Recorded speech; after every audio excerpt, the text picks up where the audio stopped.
Chanson d'amour numéro 3.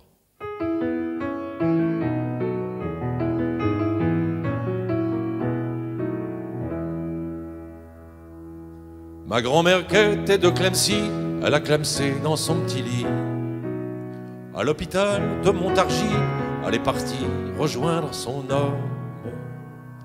Celui qu'elle appelait son chéri, un matin de cet hiver pourri. Un matin de cet hiver pourri. Ma grand-mère qui était de Clemcy, c'était une qui chantait tout le temps.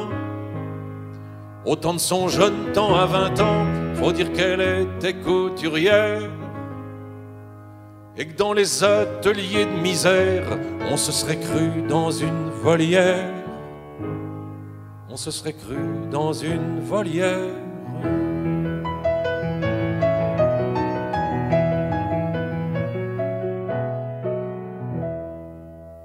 Dans les quartiers des ateliers de couturière, fallait voir comme la dernière était sapée comme une rentière.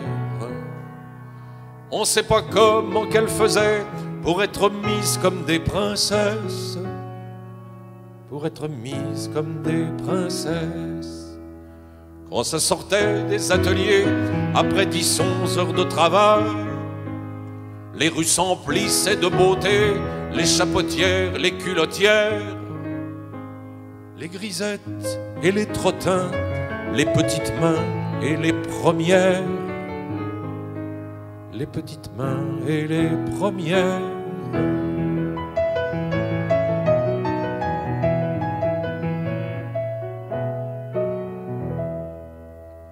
12 heures par jour, 6 jours de rang, les fesses talées, les reins brisés, la poitrine creuse, les doigts piqués, les yeux rougis, et ça chantait.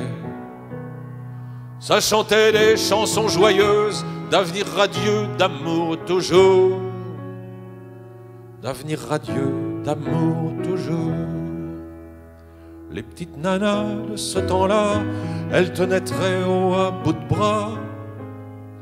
Une sorte de fierté orgueilleuse, c'était mieux que de chercher l'oubli. Après des journées pas fameuses, dans des verres d'absinthe ou d'anis. Dans des verres d'absinthe ou d'anis.